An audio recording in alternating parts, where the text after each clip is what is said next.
Breaking చూస్తున్నాం. Guntur corporation కార్యాలయంలో ఉద్రిక్త నెలకొంది. కమిషనర్ పేషి వద్ద టీడీపీ నేత రాయపాటి అమృతరావు నిరసన చేపట్టడంతో టెన్షన్ వాతావరణం ఏర్పడింది.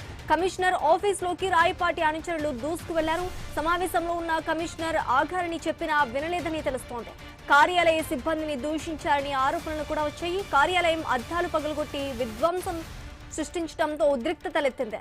ఇంజనీరింగ్ విభాగం వద్ద రాయపాటి అనుచరులు ఆందోళన చేపట్టారు.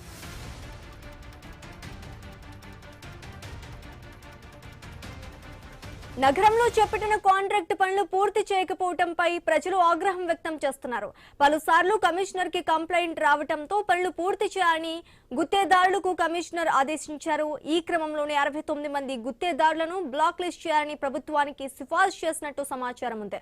బ్లాక్ లిస్టు జాబితాలో అమృతరావు పేరు ఉందని కూడా తెలుస్తోంది. 146 టెండర్లు రద్దు చేసిన అధికారులపై గుత్తేదారులు ఆగ్రహం వ్యక్తం చేశారు. కార్పొరేషన్ ఆఫీస్ కు చేరుకుని నిరసన చేపట్టారు. ఈ క్రమంలోనే టెండర్ల ముందు జీఎంసీలో ఉద్రిక్త నెలకొంది. ప్రభుత్వ కార్యాలయంలో కాంట్రాక్టర్ల వీరంగంపై సర్వత్రా చర్చ జరుగుతోంది.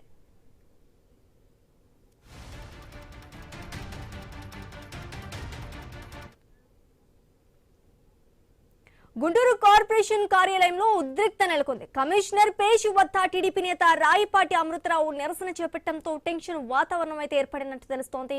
కమిషనర్ ఆఫీసులోకి రాయపాటి అనుచరులు దూసుకు వెళ్లారు.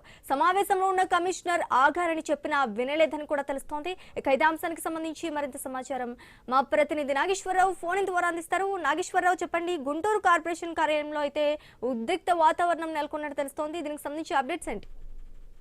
ఏదైతే గుంటూరు కార్పొరేషన్ కార్యాలయం ఇప్పుడు ఏదైతే సమస్య చూపాల్సిన చోటు, కానీ ఇప్పుడు టీడీపీ నేతల అండతో అయితే అధికారులపై ఒత్తిడి తెచ్చే కేంద్రంగా మారిందన్న చర్చ అయితే జరుగుతుంది. అయితే టీడీపీ నాయకుడు రాయపాటి అమృతరావు అనుచరులు ఐఏఎస్ ఏదైతే కమిషనర్ పేషి వద్ద హల్చల్ చేయడం జరిగింది. అయితే బలవంతంగా లోపలికి వెళ్లేందుకు ప్రయత్నించడంతో ఏదైతే సిబ్బంది అయితే అడ్డుకున్న పరిస్థితి అయితే ఉంది. దీంతో అసభ్య పదజాలంతో దోషులకు దిగడం తీవ్ర కలకలం రేపింది. ఏదైతే సమావేశంలో ఉన్న కమిషనర్ అయితే సైతం కూడా పెద్ద స్వరంతో బెదిరించినట్లుగా కూడా ఆరోపణలు వినిపిస్తున్నాయి. అంతేకాదు ఏదైతే జిఎంసీ కార్యాలయంలో అద్దాలు పగలగొట్టి విధ్వంసం సృష్టించడం జరిగింది. అయితే ఇంజనీరింగ్ విభాగం వద్ద కూడా వారు ఏదైతే వేరంగం సృష్టించారో అయితే ఇప్పుడు ఇది మొత్తంగా హాట్ టాపిక్ గా మారిన పరిస్థితి అయితే ఉంది. మొత్తంగా ప్రజలకు ఉపయోగపడాల్సిన కాంట్రాక్ట్ పనులు అంటే ఏదైతే పట్టణంలో పలు అభివృద్ధి కార్యక్రమాలు జరుగుతున్నాయి, వీటికి సంబంధించి ఏదైతే డ్రైన్లు, రోడ్లు, వీటికి సంబంధించి కాంట్రాక్ట్ పనులు జరుగుతున్న పరిస్థితి అయితే ఉంది. ఈ కాంట్రాక్ట్ కు సంబంధించి ఇచ్చిన గుత్తేదారులు పనులు పూర్తి చేయకపోవడంతో ఎన్నిసార్లు చెప్పినా కూడా కమిషనర్ గాని ఎన్నిసార్లు చెప్పినా కూడా పూర్తి చేయకపోవడం కాలయాపన చేస్తున్నారన్న ఇదితో అయితే గుత్తేదారులపై చర్యలకు అయితే కమిషనర్ సిద్ధమయ్యారన్న సమాచారం అయితే వెలుగులోకి వచ్చిన పరిస్థితి అయితే ఉంది. అయితే పలుమార్లు ఏదైతే ప్రజలు దీనికి సంబంధించి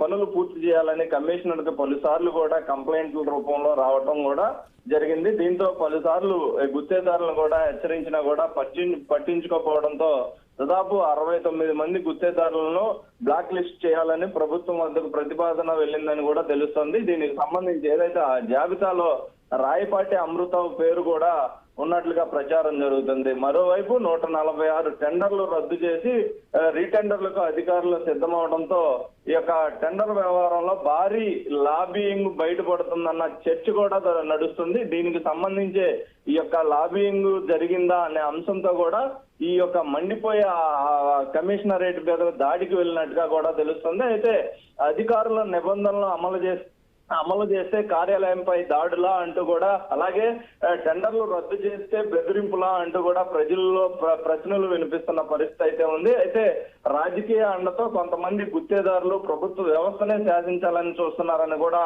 విమర్శలు వినిపిస్తున్నాయి. అంతేకాదు ఈ మొత్తం వ్యవహారంలో ఏదైతే కొంతమంది టీడీపీ నాయకులతో పాటు ఏదైతే ఆ జిఎంసీలో ఏదైతే ఒక పదవి అనుభవించిన మాజీ నాయకులు అండ ఉన్నట్లుగా కూడా టీడీపీకి సంబంధించిన నేత అండ ఉన్నట్లుగా కూడా తెలుస్తోంది. దీనికి సంబంధించి ఏదైతే జిఎంసి ఇంజనీరింగ్ విభాగానికి చెందిన మరికొందరు హస్తం కూడా ఈ దాడికి సంబంధించిన అంశంలో ఉందన్న ప్రచారం మరింత సంచలనంగా మారిన పరిస్థితి అయితే ఉంది. ఏదేమైనప్పటికీ అధికారులపై ఒత్తిడి తీసుకురావడానికి ఈ యొక్క దాడి జరిగిందా లేక టెండర్ మాఫియా వెనుక ఇంకా పెద్ద రాజకీయ శక్తులు ఉన్నాయా అనేది ఇప్పుడు ఇదే ప్రధానంగా గుంటూరులో చర్చ నడుస్తున్న పరిస్థితి అయితే ఉంది. మొత్తంగా కొన్ని నెలల నుండి కూడా మరి ఇప్పుడు అక్కడ పరిస్థితి ఏ విధంగా ఉంది? పరిస్థితిని ఏమైనా అదుపులోకి తీసుకొచ్చారా?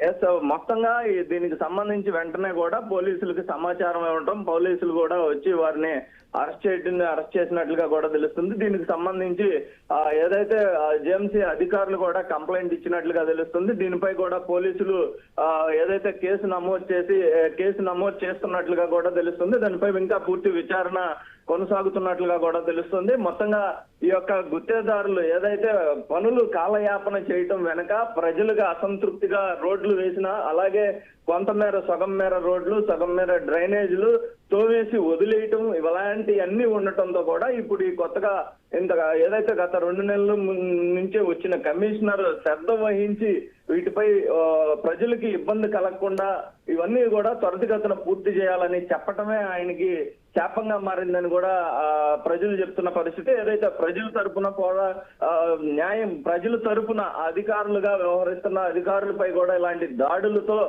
ఏదైతే ఈ యొక్క టీడీపీకి సంబంధించిన నేతలు ఈ విధంగా ముందుకు దాడికి పాల్పడటంతో కూటమి ప్రభుత్వానికి కూడా అప్రతిష్ట వాటిల్లే అవకాశం ఉందని కూడా ప్రజలు చెప్తున్న పరిస్థితి అయితే ఉంది. Right, thank you Nageswararao.